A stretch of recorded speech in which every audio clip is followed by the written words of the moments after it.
உலகெங்கிலும் நடக்கும் முக்கிய நிகழ்வுகளை குறுஞ்செய்தி வடிவத்தில் தெரிந்து கொள்ள ஆதன் செயலியை டவுன்லோட் செய்யுங்கள். ஆதன் செயலியை டவுன்லோட் செய்ய டிஸ்கிரிப்ஷனில் உள்ள லிங்கை கிளிக் செய்யவும்.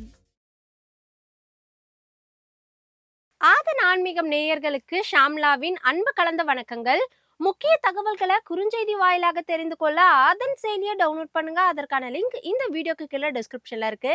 நம்ம ஆதன் ஆன்மீகத்துல ஆன்மீகம் சம்பந்தப்பட்ட பல கேள்விகளுக்குமே தினந்தோறும் ஒவ்வொரு வகைகள்ல பதில்களை பார்த்துக்கிட்டு இருக்கோம். அந்த வகையில இன்னைக்கு இந்த வீடியோல மிதுன ராசி அன்பர்களுக்கு இந்த சனி பெயர்ச்சி எப்படி இருக்க போகுது அப்படிங்கறத 5 ஜோதிடர்களுமே அவங்களோட கணிப்புல இன்னைக்கு நம்மோடு பகிர்ந்து கொள்ள போறாங்க. மிதுனராசி நேயர்களுக்கு இந்த சனிப்பெயர்ச்சி என்ன மாதிரியான பலன்களை தரப்போகுது சார்? அமோகமாக இருக்கும், நல்லா இருக்கும், பிரமாதமாக இருக்கும். கோபத்தை மாத்திரம் கொஞ்சம் கரைச்சிக்கலாம். அந்த கோபம் தான் உங்களுக்கு அந்த பெர்ஃபெக்ஷன் தான். நான் இப்படி இருக்கேன், நீங்கள் இப்படி இருக்கணும். கடல் கடந்து போகிறது, நாடு விட்டு நாடு போகிறது, ஊர் விட்டு ஊர் போகிறது. தயவு செஞ்சு வெளியே பக்கத்தில் பெங்களூரு, ஹைதராபாத்து ஏன்னா வேலை கிடச்சா கிளம்பிடுங்க. சில நேரத்தில் சில பிரிவுகள் உங்களுக்கு அற்புத பலன் கொடுக்கும். 10ஆம் இடத்தில் பாவி ஒருவன் இருந்தால் ராஜயோகம் அப்படின்னு நான் சொன்னேன். அந்த பாவி வேற யாருமே இல்லை, சனீஸ்வரராக மாட்டிக்கிட்டார். சனீஸ்வரர் கொடுத்தால் யார் தடுப்பார்? சனி கொடுத்தால் யார் தடுப்பார்? அது ஸ்திரமான வருமானங்களாக இருக்கும். அந்த வருமானங்கள் கூடும், நல்லா இருக்கும். எவ்வளோ உழைக்கிறீங்களோ அதுதான் வரும். ஜாக்பாட் வருமா, லாட்டரி சீட் வருமா, அதில் வருமா, இது எதுலேயும் வராது. உழைச்சா தான் வரும். உங்களுடைய உழைப்பை மூலதனமாக வச்சு நீங்கள் செஞ்சீங்க அப்படின்னா தெளிவாக இருக்கலாம். வெளிநாடோ வெளி மாநிலமோ படிக்கிற குழந்தைங்க தாராளமாக படிக்கலாம். உள்ளூர்லேயும் நல்லா படிக்கலாம். தாயினுடைய ஆரோக்கியத்தில் கொஞ்சம் உடம்பை பார்த்துங்க. மருத்துவ செலவு இருக்கும்.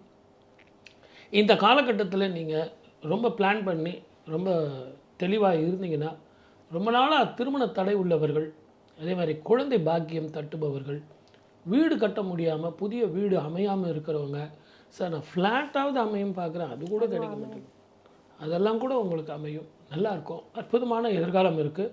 நிதானமாக பொறுமையாக வெற்றி பெறுங்க. வாழ்க வளமுடன். All the best. கொஞ்சம் கவனமாக உழைக்க வேண்டியது, பேச வேண்டியது, நடை உடை பாவனைகளில் மாற்றங்கள் எல்லாவற்றிலும் வேகம் வேண்டும் தான். நான் வேண்டான்னு சொல்லலை, விவேகமும் வேண்டும்.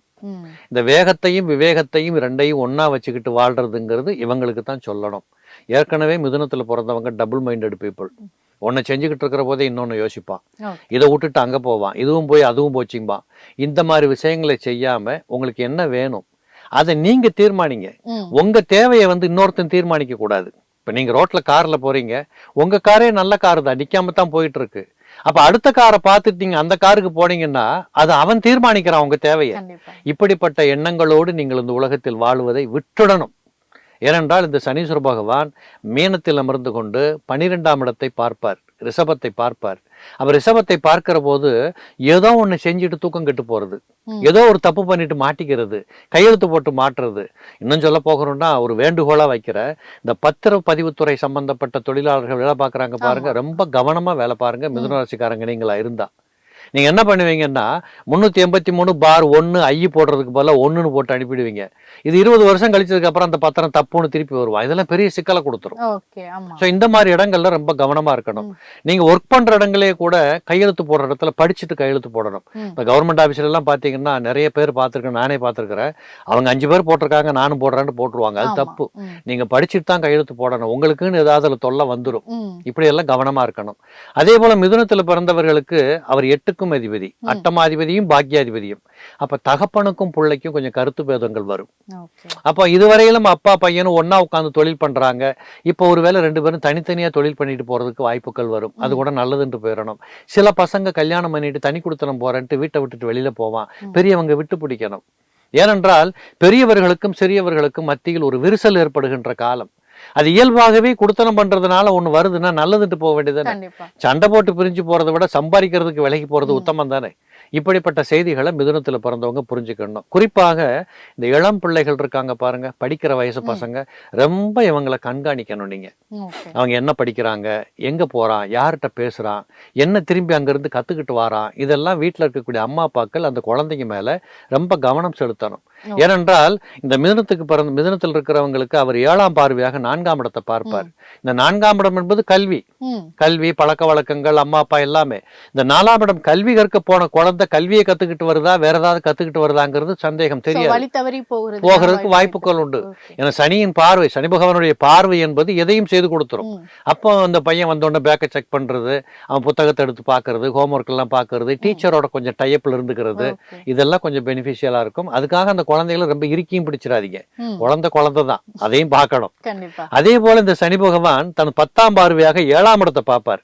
இந்த 7ஆம் இடத்தை பார்க்கிற போது ஆட்டோமேட்டிக்கா பாருங்க, இப்படி இருந்த தம்பதிகள் இப்போ 2 பேரும் மல்லு கட்டுவாங்க. ஒரு சின்ன விஷயம், ஒரு சாதாரண செய்தியை பேசாம இருந்திருந்தா அந்த இடத்துல பிரச்சனை வந்து போயிருக்கும். 2 பேரும் பேச ஆரம்பிப்பாங்க, 2 பேரும் பிரச்சனை பண்ணிக்குவாங்க. இப்படிப்பட்ட தன்மைகள் வரும். இதன் மூலமாக இருவருக்குள்ளும் ஒரு கவர்ச்சிகரமான வாழ்க்கை என்பது சிதையும். இதுக்கெல்லாம் இடம் கொடுத்துடக்கூடாது. அப்ப இந்த சனி பகவானை பொறுத்தளவு வீட்டை கவனிக்கணும், வீட்டுக்குள்ளேயே சண்டை நடக்கிற போது பிள்ளைகளை மறந்துடக்கூடாது, பிள்ளைகளை கவனிக்கணும், தொழிலை கவனிக்கணும். இதையெல்லாம் மீறி நீங்கள் தனி கொடுத்தனம் போறேன்ட்டு பிச்சுக்கிட்டு வந்துருவீங்க, உங்களுக்கு நேரம் இருக்காது. இதெல்லாம் பார்த்தா ஒரு விதமான காட்சிகள் தெரியுது பாத்தீங்களா? இதெல்லாம் தான் அந்த மிதுனம். அப்ப இவங்களுக்கு என்ன பரிகாரம் பண்ணலாம் அப்படின்னு பாக்குற போது, தாராளமா சனிக்கிழமை ஏதாவது பக்கத்தில் இருக்கக்கூடிய கோயிலுக்கு போய் சனீஸ்வர பகவானுக்கு எள்விளக்கு ஏத்திட்டு வாங்க. குவளை மலர்ல இருந்தா போய் அர்ச்சனை பண்ணலாம். இதெல்லாம் இப்ப கிடைக்கிறது இல்லை. நீலமலர் குவளை மலர் சொல்லுவாங்க, கிடைக்கிறது இல்லை. அப்படி முடியலையா, கோயிலுக்கே போக முடியலையா, இந்த சனிக்கிழமை எள்ளு சாதம் பண்ணுங்க வீட்டுல. பண்ணி எல்லாரும் ஆளுக்கு ஒரு வாய் பிரசாதம் மாதிரி சாப்பிட்டுக்கோங்க. இல்லை வயிறார சாப்பிட்டாலும் தப்பு இல்லை. மொத்தத்தில் நான் சனி பகவானோடு டிராவல் பண்ணுறேன் அப்படிங்கிற மறந்துடாம எல் சாதம் பண்ணி சாப்பிட்றது, எல் விளக்கு போட்டுக்கிறது, அது பண்ணுற போதெல்லாம் நமக்கு இப்படி இருக்குன்னு யோசனை வருமா இல்லையா? இது அவங்கள வழி நடத்தும். கடந்த காலத்தில் ரொம்ப யோகமாக இருந்த ஒரு ராசி மிதுன ராசி. எப்போ கும்பராசிக்குள்ளே சனி பகவான் சஞ்சாரம் பண்ண காலத்தில் ரொம்ப யோக நிலையை அடைந்த ராசி மிதுன ராசி. பொதுவாக ஒவ்வொரு ஜாதகருக்குமே 9ஆம் இடத்தில் சனி பகவான் சஞ்சரிக்கின்ற போது தான் அது மிகப்பெரிய யோகமாக இருக்கும். 3, 6, 11 அப்புறம் 9ல் சஞ்சரித்த விஷயம் சொல்லிட்டேன் உங்களுக்கு. அப்போது 9ஆம் இடத்தில் சஞ்சரித்து மிகப்பெரிய யோக பலன்களை கொடுத்து கொண்டிருந்தார். இப்பொழுது 10ஆம் இடத்துக்கு வந்திருக்கார். இந்த 10ஆம் இடம் கர்மஸ்தானம், ஜீவனஸ்தானம், தொழில்ஸ்தானம். இப்போ என்னென்னா, அவர் எங்கே சஞ்சரிக்கிறாரோ அந்த இடத்துல கொஞ்சம் நீங்கள் கவனமாக இருக்கணும். செய்து வருகின்ற தொழில், பார்த்து வருகின்ற உத்தியோகம், இல்லை வியாபாரம், எதுவாக இருந்தாலும் நீங்கள் நேர்மையாக இருக்க வேண்டும். குறிப்பாக அரசு ஊழியர்களாக இருந்தால் ரொம்ப ரொம்ப நேர்மையாக இருக்கணும். தேவையில்லாமல் கையெழுத்து போட்டிங்கன்னா தேவையில்லாமல் பின்னாடி மெமோ வரும், இல்லை சட்ட சிக்கல்களுக்கு ஆட்பட வேண்டியதாக இருக்கும். ஒரு தனியார் நிறுவனத்தில் வேலை செய்கிறீங்களா, ஒழுங்காக வேலை செய்யணும், இல்லைன்னா உங்களுக்கு மெமோ வரும். அப்போ வேலை பளு அதிகரிக்குன்னு ஒரு பயம் இருக்கும், எண்ணம் இருக்கும். வேறு வழி கிடையாது. உங்களுக்கெல்லாம் ஒரு வேண்டுகோளாகவே சொல்கிறேன், வேலை பளு இருக்கும், இந்த வேலையை விட வேண்டாம், பார்த்து வரும் வேலையை விட வேண்டாம். இது சனியுடைய சஞ்சார நிலை.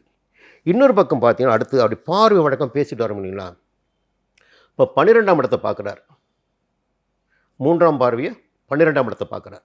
இப்போ விரயங்கள் தவிர்க்க இயலாததாக இவர்களுக்கு இந்த காலகட்டத்தில் இருக்கும். நான் என்னுடைய அனுபவத்தில் பார்த்தது என்னென்னா, கடந்த ரிஷபராசினுக்கு பார்த்துருக்கேன். 10ல் சனி வருகின்ற போது நிறைய சொத்து சேர்ந்தது. விரயம் தானே, இப்போ பண விரயமாகுது. அது சொத்தாக வாங்கியிருக்காங்க.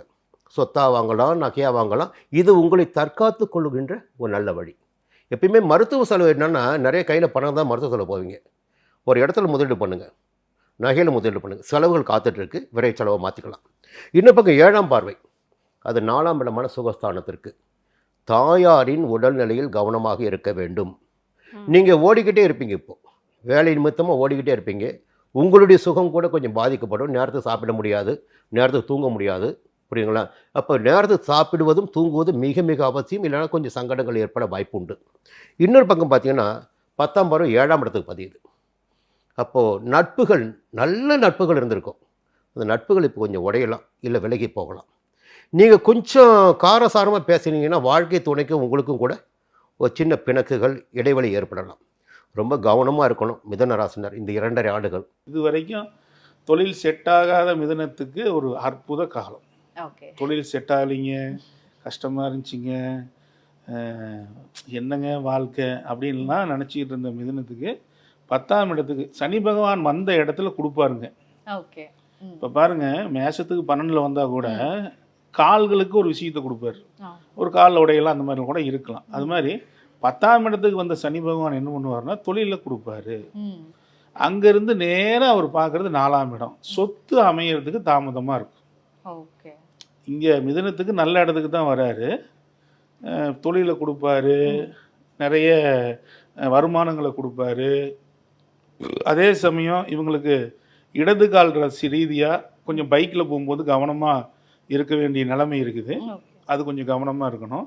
அதே சமயம் திருமணம் ஆகாதவங்களுக்கு திருமண பந்தத்தை கொடுப்பாரு. இதெல்லாம் இப்போ கொடுக்கக்கூடிய ஒரு அமைப்பு இருக்குது. அதில் முக்கியமாக என்னென்னா எதில் கவனமாக இருக்கணும்னா தன்னுடைய 3ஆம் பார்வையாக மிதுனத்துக்கு 12ஆம் இடத்தையும் 7ஆம் பார்வையாக 4ஆம் இடத்தையும் தன்னுடைய 10ஆம் பார்வையாக 7ஆம் இடத்தையும் பார்க்குறாரு. இவங்களும் என்ன பண்ணால் 4ஆம் இடம் கல்வியில் பார்த்தீங்கன்னா மிதுன ராசிக்கார குழந்தைங்க கொஞ்சம் ஸ்லோவாக படிக்கும். இப்போ இந்த 2 வருஷத்துக்கு படின்னு ரொம்ப டார்ச்சர் பண்ணாங்கன்னா படிக்காது. அதுக்கு என்னென்னா கொஞ்சம் விளையாட விடணும். சனி பகவானே கொஞ்சம் விளையாட விடணும். இல்லைன்னா என்ன பண்ண சனி பகவானுடைய தன்மையே என்னென்னா இப்போ நீங்கள் அவர் ஒரு ஊனமுற்றவர்னு சொல்கிறாங்க. கொஞ்சம் ஒரு கால் சனி பகவான். அப்போ ஊனமுற்றவங்களுக்கு நீங்கள் தேவை பரிதாபம் இல்லை, அவங்கள நீங்கள் புகழணும். கண்டிப்பாக நீங்கள் நல்லா இருப்பீங்க, நீங்கள் வருவீங்க, நீங்கள் செய்வீங்கன்னு. இந்த சனி பகவானுடைய விஷயத்தில் எல்லாமே நீங்கள் எளிமையாக சாதிச்சுக்கணும்னா ஒரு கெட்ட இடத்துல சனி பகவான் இருந்தால் கூட டெய்லி காலையில் எழுந்திரிச்சு சனி பகவான் வாழ்க சனி பகவான் வாழ்கன்னு 11 முறை சொன்னாவே அந்த சனியை வாழ்த்துற மாதிரி. அதே மாதிரி ஒரு சனி பகவானுடைய பார்வையில் ஒரு இடம் பாதிக்குது, படிப்பு இடம் பாதிக்குதுன்னு வச்சுக்கோங்களேன், குழந்தைங்க மார்க் கம்மியாச்சுன்னா நீ வாங்கிடுவேப்பா எனக்கு தெரியும் அப்படின்னு ஒரு மோட்டிவேட் கொடுத்தாவே கட்டாயம் அந்த குழந்தை படிக்கும். இதுக்காக தனியாக போய் பரிகாரம்னு செய்ய வேண்டிய அவசியமே இல்லை. அந்த மாதிரி ஒரு அமைப்பு. அதே மாதிரி 4ஆம் இடத்தை சனி பகவான் பார்க்கறதுனால எப்பவுமே பார்க்குற இடத்துல ஒரு லேட் கொடுப்பார். ஆனால் லேட்டாக கொடுத்தாலும் ஒரு நல்ல சொத்துக்களை கொடுக்கக்கூடிய ஒரு அமைப்பு இருக்கும். இப்போ ரொம்ப நாளாக தொலைவிட்டு இருக்காங்க, ஆனால் அது பார்த்தீங்கன்னா புது சொத்து கிடைக்காது, பழைய சொத்து கிடைக்கும். இப்போ ஒரு வீடு வாங்குறாங்கன்னா நான் புது வீடு வாங்குறேன் அப்படின்னு ஒரு மிதுன ராசிக்காரங்க நினச்சாங்கன்னா அது வராதுங்க. பழைய வீடு அமையும். ஏற்கனவே இருந்த வீடு அவங்க விற்றுட்டு போவாங்க. அது ஒரு சீப் அண்ட் பெஸ்ட்டாக இவங்களுக்கு அமையக்கூடிய காலங்கள் இருக்கும். மனைவிக்கு உடல் நலத்தில் கொஞ்சம் சிரமங்கள் வரக்கூடிய அமைப்பு மிதுன ராசிக்காரங்களுக்கு இருக்குது. அப்படி இல்லைன்னா அந்த கிட்னி சார்ந்தது, யூரினரி ட்ராக் சார்ந்த விஷயங்களில் சில பாதிப்புகள் வரும். கூட்டு போட்டு தொழில் பண்ணுறவங்களுக்கு ஒரு நல்ல காலம் இது. மிதுனத்தில் கூட்டு போட்டு தொழில் பண்ணாங்கன்னா ஒரு நல்ல வாய்ப்புகள் கட்டாயம் கிடைக்குது. இப்போ மிதுன ராசிக்காரங்க அதிகமாக நான் சொல்கிற விஷயம் என்னென்னா, நீங்கள் கோயில் வழிபாடாக பார்த்தீங்கன்னா நீங்கள் போக வேண்டியது திருநள்ளாறு.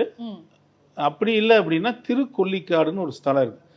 திருக்கொல்லிக்காடுன்னு ஒரு ஸ்தலம் இருக்குது. நண்பர்களே, இந்த சனி பெயர்ச்சியானது எல்லா ராசிக்குமே அது ஒரு ஆற்றில் வரக்கூடிய சனியாக இருக்கிறதுனாலையும் அந்த திருநள்ளாரோ திருக்கொல்லிக்காடு ரெண்டையும் ஒட்டுக்காக போயிட்டு வந்தீங்கன்னா ஒரு மிகுந்த நன்மையின் கிடைக்குங்கிறது இந்த வாய்ப்பு நல்லா இருக்கு. மிதுன ராசிக்கு பார்த்தீங்கன்னா 10ல் அதே ரிஷபத்திலுக்கு 10க்கும் மிதுனத்திலுக்கு 10க்கும் நிறைய டிஃப்ரெண்ட் உண்டு.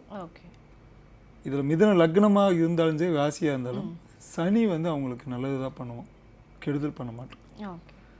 7 சனியே வந்தாலும் அவங்களுக்கு பெரிய பாதிப்பு ஏற்படாது. அஷ்டம சனி வந்தாலும் பெரிய பாதிப்பு ஏற்படாது. ரொம்ப பெரிய பாதிப்பாக இருக்கணும். இப்போ 7.5 வருஷத்துக்கு ஈக்குவலான பாதிப்பு அந்த 2.5 வருஷத்தில் கொடுக்கணுங்கிறது தான் அந்த அஷ்டம சனி.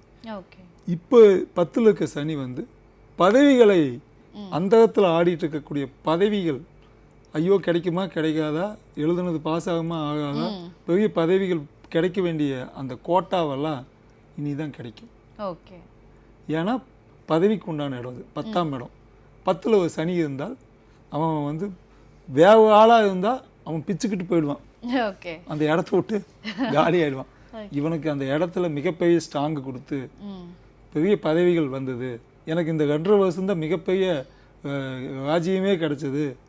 ஏன்னா இதில் தான் பார்த்தீங்கன்னா எலெக்ஷன் வரப்போகுது. ராஜ்யத்திலே அவங்க இடம் பிடிப்பாங்க. மிதுன ராசிக்காரங்களுக்கெல்லாம் சீட்டு கிடைக்கும். 2026 சீட்டு கிடைக்காத ஆளுக்கெல்லாம் கிடைக்கும். கிடைக்காத ஆளுகளாக வெற்றி அடைவாங்க. இவன் நல்லா ஜெயிப்பானான்னு சொல்லுவாங்க, அவங்களாம் ஜெயிப்பாங்க. அது இந்த மிதன ராசியாக இருந்தாலும் சரி லக்னமாக இருந்தாலும் மிகப்பெரிய யோகத்தை கொடுக்கக்கூடிய ஓகே சூழல் ஏற்படும். அதுக்கப்புறம் திருவாத நட்சத்திரக்காரங்க கடும் போராட்டத்தில் இருப்பாங்க. ரொம்ப வேலையிலையும் சரி, உண்மையாக இருந்தானே, ஐயோ இவ்வளோ நேர்மையாக இருந்தேன், இவ்வளவு நேர்கொண்ட பாதையில் இருக்கேன், அவங்களுக்கெல்லாம் பேரும் புகழும் பதவியும் தேடி வரும். ஓகே தேடி வரும். அதே மாதிரி புனர்பூச நட்சத்திரக்காரன் இவன் இப்போ திருவாத எப்படி இவ்வளோ பெரிய ஆளோ அது மாதிரி புனர்பூச நட்சத்திரக்காரன் ராமனுக்கு பேர் போன நட்சத்திரமாகவும் ராமனே அவன்தான் அப்படின்னு சொல்லக்கூடிய ஆளாகவும் அப்படி ஒரு பேரும் புகழும் அடையக்கூடிய அந்த ஆளுக்கு களங்கம் ஏற்படக்கூடிய சூழல் இந்த 2 வருஷம் ஏற்பட்டிருக்கும். களங்கத்தை தொடச்சு களங்கமே இல்லை இவன் நல்லவன் தான் அப்படின்னு கெட்ட பேர் வந்திருந்தால் அந்த கெட்ட பேரத்தை அழியக்கூடிய காலம் இந்த காலம். ஓகே இந்த மாதிரி ஒரு சிக்கல் வரக்கூடிய அப்போ விளையாட்டு தொழிலில் மிகப்பெரிய பெரும் புகழ் கிடைக்க வேண்டியது இவனுக்கு கிடைக்க வேண்டியது அவனுக்கு கிடைச்சிடுச்சு. இவனை கொடுத்த பதவியை பிடுங்கி வைப்பாங்க, கொடுத்த இதையும் பிடுங்கி வைப்பாங்க. அதெல்லாம் இந்த இனி வர காலகட்டம் ஒரு நல்ல வரவேற்பும் நல்ல பேரும் புகழும் கிடைக்கக்கூடிய ஆளாக மாறுவாங்க. உழைப்புக்கு பேர் போன இடம் 10ஆம் இடம். கடுமையாக உழைச்சவங்க எல்லாருமே ஜெயிச்சிருவாங்க. தில்லாலங்கடி பண்ணணும் தீட்டு இதுலேயே சில லக்னத்தில் பிறந்தவங்க தப்பாக ராசியே நல்ல ராசியாக இருந்து லக்னம் தப்பாக இருந்தால் அவங்களோட குணங்களும் தப்பாகும். ஓகே அந்த குணத்தினால சில பேர் கெட்ட பேர் ஏற்படுத்தி இல்லை கெடுதலான வேலைக்கெல்லாம் போனவங்க, கெடுதலான விஷயம் பண்ணவங்க, ஏன் போதைப் பொருளுக்கு அடிமையானவங்க கூட இதில் மீண்டு வரக்கூடிய வாய்ப்பு இந்த இதில் இந்த 2.5 வருஷத்தில் அவங்களுக்கு பெரிய மாற்றத்தை ஏற்படக்கூடிய சூழல் உண்டு. ஓகே இவங்களுக்கு எந்த தெய்வத்தை வழிபாடு செய்கிறது மூலியமாக நல்லது நடக்கும்? பொதுவாக நட்சத்திர வழிபாடுகள் ரொம்ப முக்கியம். இந்த 2 நட்சத்திரம் மிருகசீடமாக இருந்தாலும் சரி திருவாதை இருந்தாலும் இவங்க சிவனை கும்பிட்டு தான் ஆகணும். ஓகே ஆனால் சனிக்கு பேர் போனதும் சிவன் தான், சனீஸ்வரன். அந்த சனியே யமதர்ம ஒரு தடவை மிகப்பெரிய சிக்கலில் மாட்டி மோட்சம் யார் கொடுத்தாருன்னா ஈஸ்வரன். சரி சனி ஈஸ்வரனே பல முறை சிக்கி அதுக்கு மோட்சம் கொடுத்தது ஈஸ்வரன். ஹிஸ்ட்ரி இருக்குது.